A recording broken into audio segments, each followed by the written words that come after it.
y cuarentena creo que nos obligó a hacer preguntas acerca de nosotros mismos, acerca de lo que creemos y acerca de la comunidad en donde compartimos la fe.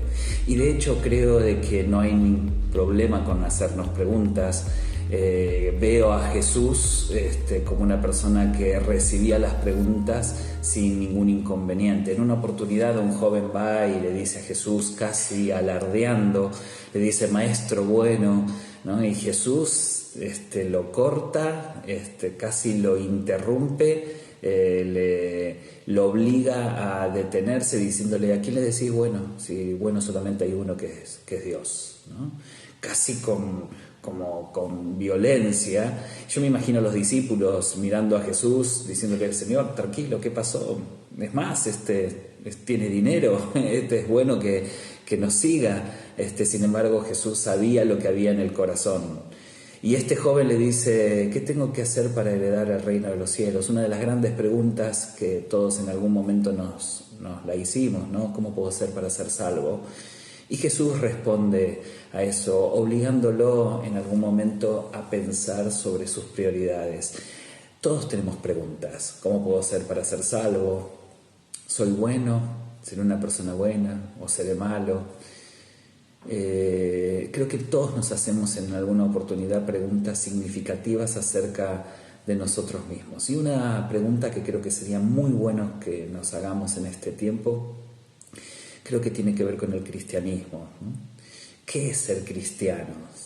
¿Qué es ser cristiano? ¿Qué cristiano puede decir que es cristiano? ¿No? Y pensando en esta pregunta, se me vino rápidamente el libro de Santiago, ¿no?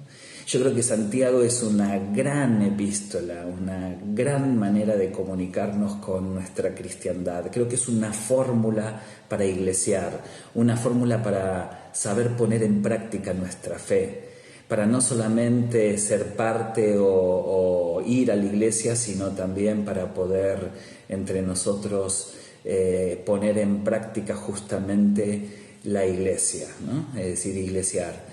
Y Santiago comienza su carta casi ubicándonos en el lugar más importante que nosotros deberíamos tener al ser llamados, al tener la posibilidad de ser llamados hijos de Dios. Santiago arranca diciéndonos que en este mundo vamos a tener dificultades. Uno dice: pero Adrián, ¿eso es lo más importante? Sí, porque creo que para poder contestarnos a la pregunta de cómo ¿puedo ser cristiano o seré yo un cristiano?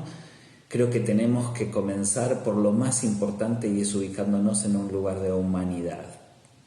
Creo que ningún cristiano tiene que olvidarse que la cristiandad comienza con la percepción de mi humanidad. Cuando yo me percibo humano, me percibo con todas mis limitaciones, me percibo con todo lo que yo soy y todo lo que no soy, me percibo con mis miserias, me percibo con mis dificultades, me percibo con todas mis potencialidades, con todo lo que puedo llegar a ser, pero también con lo que no puedo llegar a ser. Ese es el lugar donde yo lo llamo incompletud. Ningún cristiano puede llegar a ser cristiano sin antes conectarse con su humanidad y su incompletud. ¿Qué significa esto? Que no todos lo podemos hacer, que si somos hijos de Dios es por un privilegio que hemos recibido de regalo y no porque nosotros tengamos el merecimiento de ser llamados hijos de Dios. Y porque somos como el ciervo que brama por la corriente de las aguas, con esa necesidad de que hay algo que no tenemos y debemos encontrar. Por eso todo cristiano para mí tiene que arrancar teniendo la plena conciencia de las limitaciones de uno mismo. Y por eso Santiago nos ubica en un lugar de limitación. Nos dice: bueno, ¿saben qué?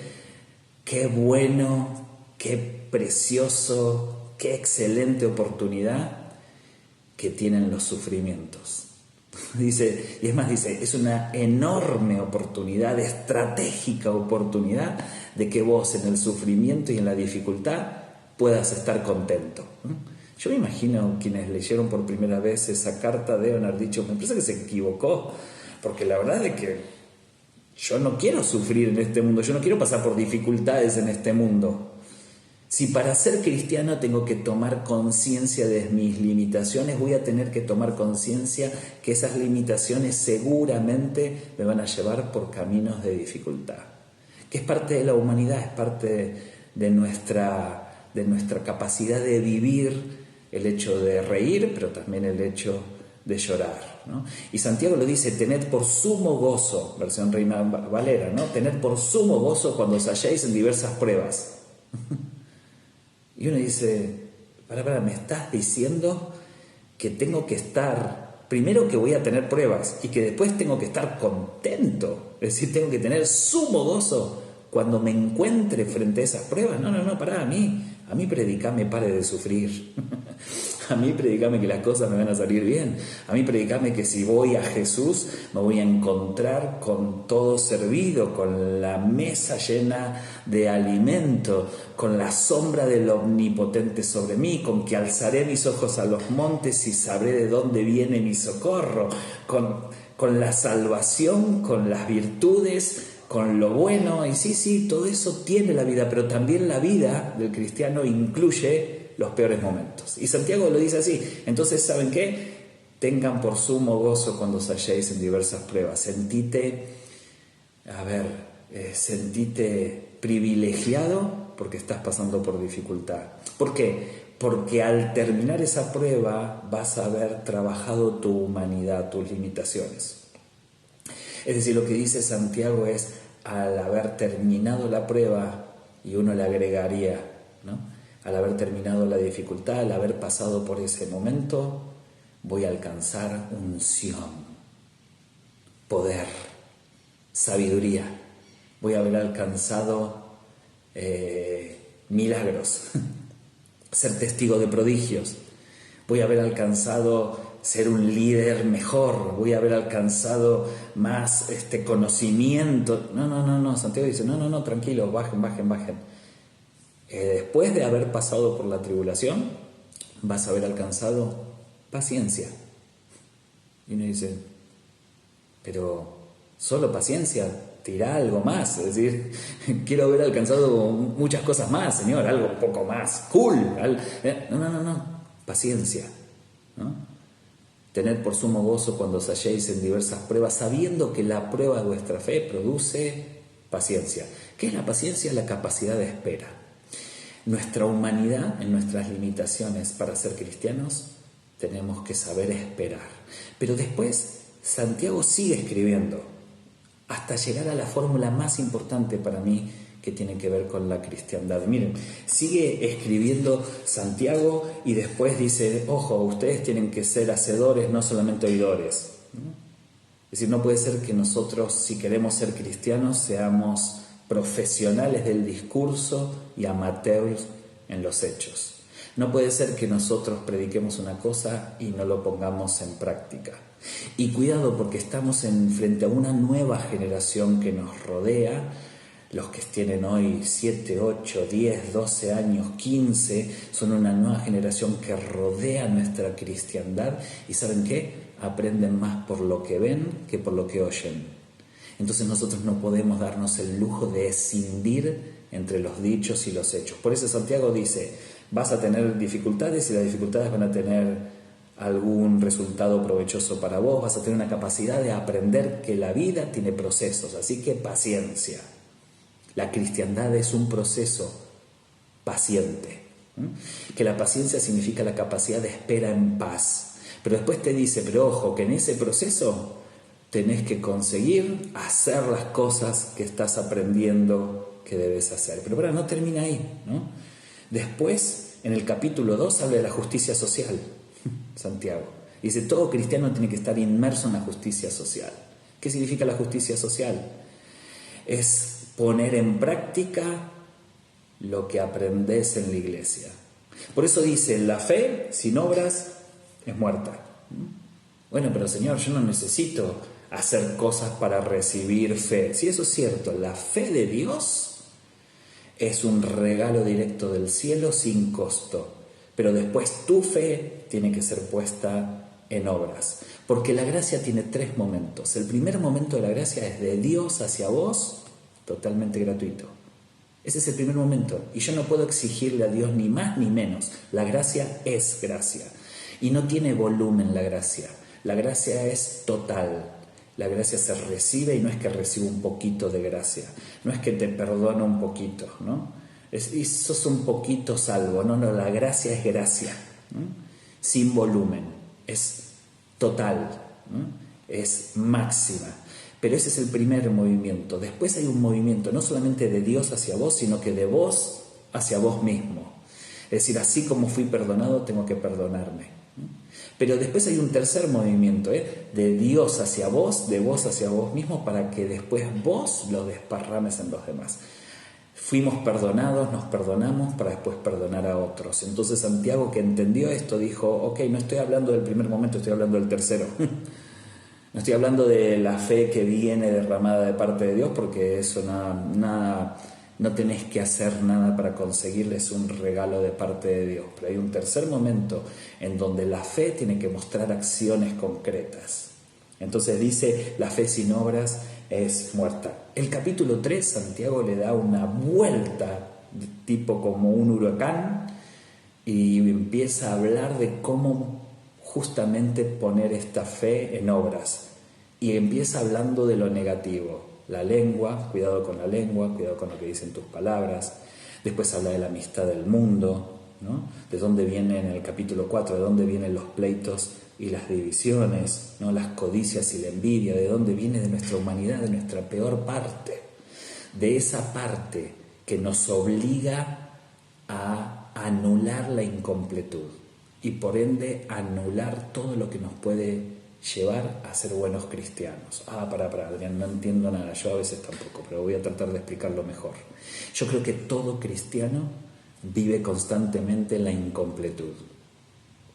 Que todo cristiano no puede sentirse completo, y cuando me refiero a completo me refiero a aquel que no tiene necesidad de nada, sino que siempre hay una necesidad, constante necesidad, de conocerlo, de relacionarme, de poderle cantar a Dios, de poderme brindar a los demás, de que el otro tiene algo que no tengo yo, entonces mi hermano está por encima mío, no estoy yo por encima de todo el mundo, de que todos nos necesitamos, soportar las cargas, sonreírnos, ¿no? Darle una palabra de aliento, porque siempre hay algo que el cristiano no tiene y nosotros podemos ser un instrumento para poder llevar algo que el otro no tiene, ¿no?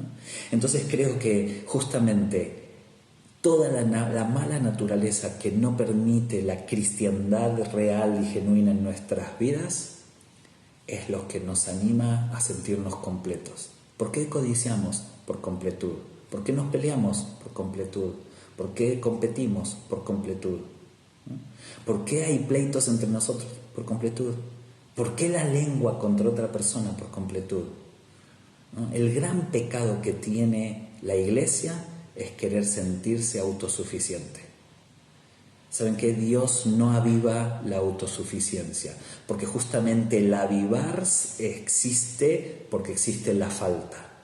Alguien aviva algo que falta, ¿no? Es decir, cuando Dios aviva el fuego en nosotros es porque el fuego necesita ser avivado. Y a mí me encanta porque entonces dice, cuídense que es imposible ser amigo de Dios y amigo del mundo. Y nosotros pensamos que amigo del mundo, Santiago se estaba refiriendo que tenemos que ser enemigos del mundo y amigos de Dios, y quien quiere ser amigo del mundo se termina transformando en un enemigo de Dios. Nosotros pensamos que esto se refiere a cuestiones conductuales o cuestiones culturales. Sí. ¿No? ¿Qué música escuchás? Amigo del mundo. ¿Cómo te vestís? Amigo del mundo. ¿Cómo te peinás? Amigo del mundo. Es decir, pensamos que cuestiones anexas culturales era lo que Santiago se estaba refiriendo, y Santiago no se estaba refiriendo a eso. Santiago se estaba refiriendo que quien es amigo del mundo se comporta como el mundo, pero no en cuestiones culturales. El mundo quiere ocupar el lugar de Dios.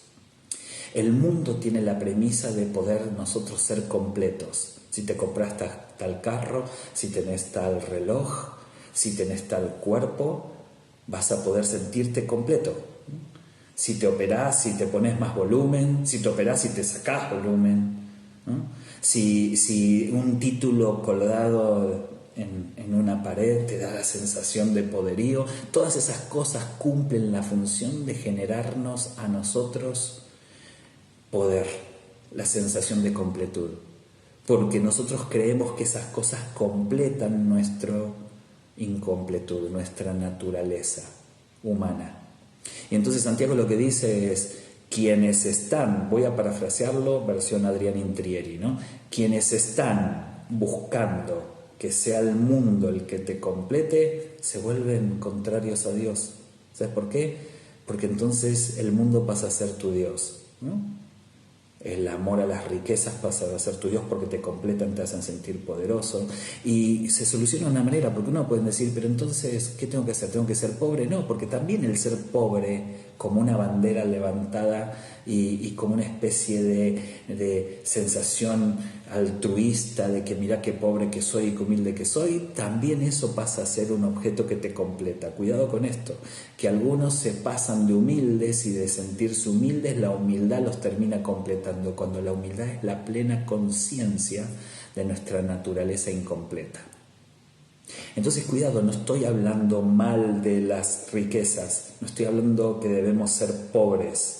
Lo que debemos ser es honestos con nuestra naturaleza y nunca querer ocupar un lugar que no nos corresponde. El mundo te llena justamente con esa sensación de que vos podés ser completo. Uno dice, si fuese famoso, te estaría completo.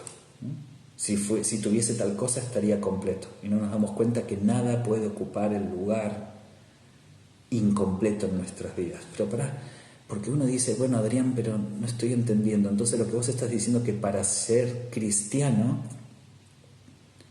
tengo que ser humano. Sí, eso.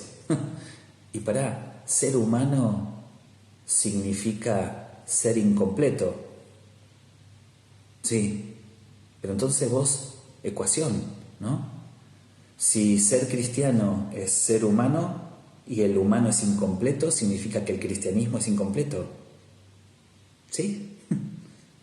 Pero, ¿cómo es eso entonces? Mira, lo explico solamente con un ejemplo, y es el ejemplo que justamente Santiago lo comparte en el capítulo 4. En este caso lo voy a leer directamente de la Biblia, ¿no? Santiago dice, capítulo 4, verso 11, dice: amados hermanos, no hablen mal los unos de los otros. Si se critican y se juzgan entre ustedes, entonces critican y juzgan la ley de Dios. En cambio, les corresponde obedecer la ley, no hacer la función de jueces de la ley. Solo Dios, quien ha dado la ley, es el juez. Solamente Él tiene el poder para salvar y destruir. Entonces, ¿qué derecho tienes tú para juzgar a tu prójimo? Cuando yo entendí esto dije, wow, ¿no? Para ser cristianos, nosotros tenemos que mantenernos siempre en nuestra humanidad. Y nuestra humanidad es una necesidad constante de buscar, ¿no? Una necesidad constante. Fíjate que hoy recibís un abrazo y no decís, bueno, este abrazo ya me alcanza para toda la semana. No, mañana vas a necesitar otro abrazo. Y uno viene un domingo a la iglesia diciendo, Señor, cuando yo era chico decíamos casi un concepto horrendo. Yo era chico y ya de chico lo rechazaba. Decía, vení a la casa del Señor el domingo y recarga tus pilas, recarga tu batería, ¿no? Para que te dure toda la semana, ¿no? Increíble. No sé quién se le ocurrió semejante concepto tan poco bíblico. ¿Sabes por qué? Porque nuestra humanidad es la necesidad constante de Dios. Y entonces Santiago lo que nos dice es, un claro ejemplo de que debemos ser humanos para ser cristianos es que somos tan humanos, que no podemos ocupar el lugar de Dios. Y el cristiano es aquel que ama, es aquel que da la vida por el otro, es aquel que se fija en las necesidades del otro. Si tu hermano no tiene que comer, le das. Si aquel necesita una palabra, se la compartís. Si necesitamos juntar alimentos para los que no tienen en la comunidad, buenísimo. En una oportunidad, pastoreando una iglesia en Buenos Aires, yo mismo me dije, Adrián, no puede ser de que vos llames por teléfono y te traigan sushi a tu casa cuando hay gente que no tiene que comer. Y yo dije, pero Señor, ¿no podemos comer sushi? Sí, podés comer sushi, esa no es la discusión. La discusión es que si al comer sushi te olvidás de los que no tienen. Si estás tan centrado en qué buen momento de comer mi sushi que me olvido de aquellos que no están comiendo, ¿no? Entonces, si tu hermano no dice de que vos no disfrutes de las posibilidades que tenés, lo que dice es que no te olvides de aquellos que no tienen. Si vos teniendo ves a alguien que no tiene, dale. Y ahí es la cristiandad. Ser cristiano es mucho más que llamarse cristiano. Miren, ser cristiano es mucho más que hablar de Cristo. Ser cristiano es mucho más que conocer el cristianismo. Porque creo que Cristo, que es el que nos hace ser cristianos, es mucho más grande que lo que nosotros pensamos que es. Jesús es mucho más grande que el cristianismo. Y lo que nos ubica constantemente es que no se puede ser cristiano siendo nosotros omnipotentes, narcisistas, sábelotodos. No se puede ser cristiano si nosotros nos creemos dueños de la verdad. No se puede ser cristiano si siempre queremos tener la razón. No se puede ser cristiano desde el pedestal. No se puede ser cristiano desde la necesidad de que todos me honren, me den tributo, que todos me miren con respeto. No se puede ser cristiano gritando más que los demás. Solamente somos cristianos si ocupamos el lugar que debemos ocupar. Y el claro ejemplo de Santiago que lo dice es en el juicio a los demás. Un cristiano no juzga a su hermano. ¿Por qué? Miren esto, ¿no? Amados hermanos, no hablen mal los unos de los otros. Un cristiano no habla mal de su hermano. ¿Pero por qué? Si se lo merece, aunque se lo merezca. Dice así: amados hermanos, no hablen mal los unos de los otros. Si se critican y se juzgan entre ustedes, entonces critican y juzgan la ley de Dios. ¿Por qué? Porque la ley de Dios decía que no lo debemos hacer. Entonces, si lo hacemos, estamos menospreciando, anulando justamente la ley de Dios. En cambio, les corresponde obedecer la ley, y la ley dice que no nos juzguemos. Cuando yo hablo mal de un hermano, me siento en la completud del juez que todo lo sabe para poder juzgar a un incompleto. Por eso, cuando le traen la mujer que había sido encontrada en el mismísimo acto del adulterio, se la tiran a Jesús. Jesús está escribiendo en el suelo y le dicen: Señor, la encontramos justo en el mismísimo acto del adulterio. ¿Qué hacemos? Una trampa, porque Jesús, si decía déjenla, estaba menospreciando la ley y estaba entonces diciendo que cualquiera podía llegar a hacer esa acción y no tener ninguna consecuencia. Y si decía mátenla, como decía la ley, entonces él estaba contradiciendo todo lo que estaba predicando. Una trampa. ¿Saben qué hace Jesús? Los ubica en el lugar de la justicia. Él, sin levantar la vista, y siguió dibujando el dibujo más hermoso de la historia. Le dijo: si entre ustedes hay un justo, que entonces pueda enjuiciar a la injusta. Si hay uno que sea justo, que entonces ese justo puede enjuiciar a la injusta. Los demás no. Si alguien está libre de pecado, arroje la primera piedra. Si hay un completo entre ustedes que todo lo hace bien, que no merece ninguna tachadura, entonces pueden juzgar a la injusta. Todos se fueron yendo. Y las palabras de Jesús a la mujer es: ¿qué pasó? ¿No? Y la mujer, yo me imagino que miró para todos lados y dice: no hay nadie. ¿De dónde están los que te trajeron acá para juzgarte? Todos se fueron, Señor.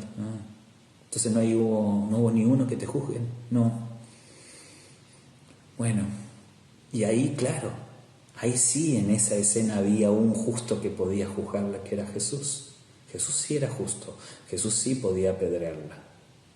Y Jesús deja la piedra y sigue su obra maestra. Siguió dibujando y le dijo: andate en paz, ni yo tampoco te condeno. ¿Saben por qué? Porque el cristiano es el que no condena. El cristiano es el que no juzga. Si nosotros juzgamos, entonces estamos desobedeciendo la ley, porque solo Dios es el que juzga. Y el que juzga es el que se siente con derecho a enjuiciar a un injusto. Pero miren esto, para mí es una cuestión de espacio. El no juzgar a los hermanos y de esa manera convertirnos en cristianos de verdad, porque el cristiano, al sentirse incompleto, no puede juzgar la incompletud. Solamente un completo puede juzgar la incompletud, solamente un justo puede juzgar a un injusto. Y como no hay justo ni a un uno, ni aún el que se lo cree, porque estos se lo creían, ¿no? Miren lo que para mí es una cuestión de espacio.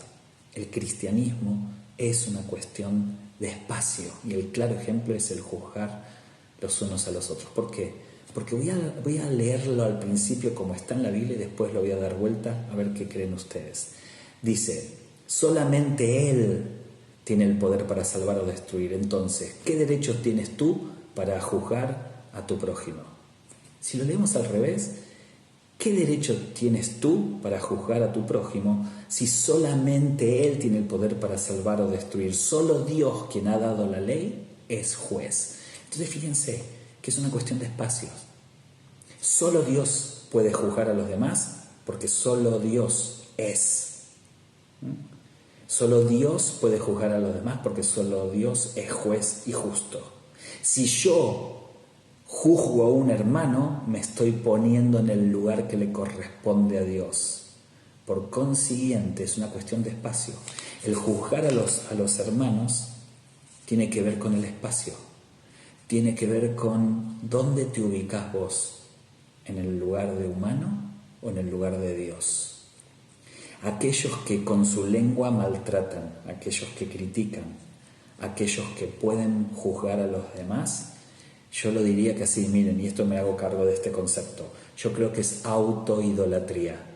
Y nosotros no estamos llamados a tener ídolos, ¿no? Pero algunos se autoidolatran. ¿Qué es esto? En lugar de tener ídolos afuera, los tienen en sí mismos. Yo soy tan ídolo que puedo ocupar el lugar de Dios. ¿De qué manera? Juzgando a los demás. ¿Por qué? Porque soy completo. Y el completo deja de ser humano para convertirse en Dios.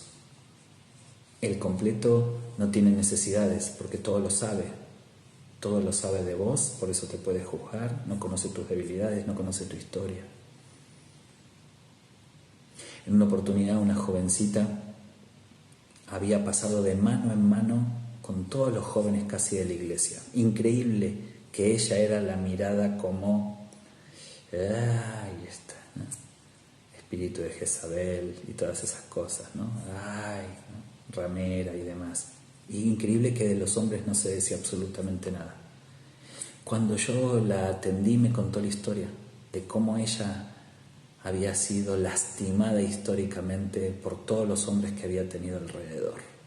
Todos habían abusado de ella, incluyendo el líder de jóvenes de la iglesia, incluyendo todos estos jóvenes que en algunos casos la emborrachaban para después terminar teniendo sexo con ella. Ahora me preguntan a mí, ¿esta chica era rápida? ¿Era muy sexual? ¿Era una ramera? ¿Era una prostituta de la vida gratuita? No. Esta chica, según su historia, era una chica necesitada, que cada hombre que se cruzaba con la enorme sensación en su fantasía de que un hombre podía llegar a amarla. Y con los hombres que se encontraba eran hombres que se aprovechaban sexualmente de ella. Entonces, ¿quién la juzgaría al ver realmente la historia de esta chica? Que cada vez que tuvo sexo no estaba teniendo sexo, era un grito desaforado por sentirse amada, que después se transformaba en sexo.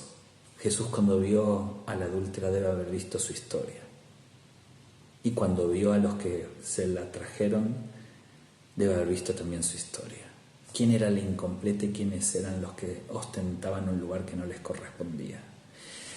Mis amigos, el cristianismo necesita de humanidad. Así como el Señor nos llama a mostrar tanto amor como para que no juzguemos a otro, porque si lo hacemos nos estamos ubicando en el lugar de jueces y solo Dios es juez, y nos estamos ubicando en el lugar de Dios. Ser cristiano involucra todo lo que nos falta, porque solo cuando algo nos falta podemos ir a buscarlo. Y ahí sí entendemos que entonces podemos sentirnos completos en Cristo, no porque nos hace completos, sino porque Él nos permite sentirnos completos en sí mismo. Nunca dejamos de ser humanos incompletos, pero podemos completarnos en Él. Que el Señor te haga sentir constantemente amada y amado, humanos, con faltas, con errores, y que justamente siendo así, tan pobres, miserables, tan ignorantes, tan poca cosa, podamos llegar a la cruz y que Él comparta su gloria con nosotros. Y a partir de ese momento nos da el privilegio, aún siendo lo que somos, de ser llamados hijos de Dios. Que Dios les bendiga.